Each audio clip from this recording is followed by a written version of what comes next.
The seventh section is devoted to the law of cost. I would like to make this very clear to you, because intuitively, many people believe costs determine prices.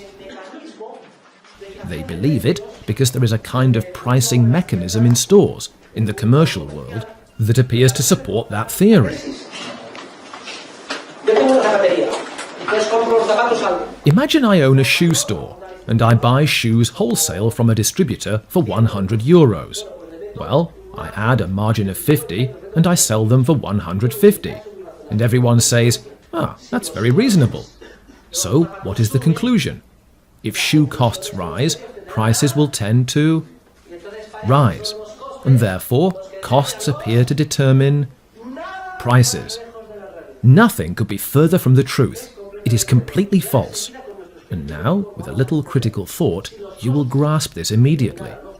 If costs determined prices, there would be no entrepreneurial problem.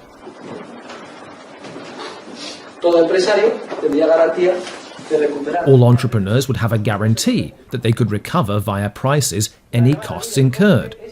The so-called law of cost is absolutely false, because the causality is exactly the opposite. It is not costs which determine prices, but market prices which determine costs. The genetic causal relationship is as follows. Human beings have a series of value scales. Depending on those, a market price is arrived at through the process we have studied. Entrepreneurs estimate the market price that will result from value scales and be set in the market tomorrow. They try to find out what it will be, to get a jump on it, to make an appraisal, an estimate, a valuation. And depending on that, today they decide to buy factors of production, and therefore to incur costs, to produce that good. And all the time, they expect to incur costs lower than the price they will obtain. Therefore, it is the prices entrepreneurs estimate a priori which determine costs. It is as if we held a carrot in front of a donkey, and the donkey followed the carrot. The carrot is the price, and the donkey the costs. Costs always follow prices. This is a process in which entrepreneurs anticipate the future. They try to gauge, as if they represented tomorrow's consumers, what types of goods consumers will demand in the future, with what characteristics and at what price. And depending on that, they take the plunge today and incur costs in an environment of uncertainty. Many times they hit the mark and obtain entrepreneurial profits, but other times they make a mistake and sustain heavy losses. Costs never determine prices. The opposite is true. Prices determine costs. Huerta offered the following typical example. A hat is not worth 100 euros because it costs 90 to produce and the storekeeper adds a profit margin of 10. That is getting it backward.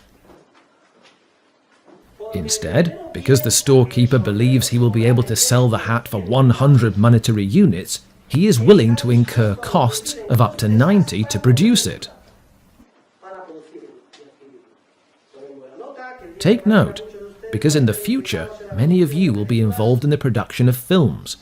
If costs determine prices, it would be a cinch to be an entrepreneur. You would take on any unlimited amount of costs to produce a film. 50 million euros. Why only 50? Why not 100 or 200? €1 billion, 10 billion euros. One hell of a movie. Since costs determine prices, there's no problem. We'll get it all back later. No. Therefore, the law of cost is false. Prices determine costs. Costs follow prices. It's obvious, really. Costs are simply the prices of the factors of production, and the factors of production have a price because they are useful for producing consumer goods people value. The causality is very clear. First comes the consumer good, which is valued and has a price, and that is what tends to determine the costs entrepreneurs will be willing to incur to produce that consumer good.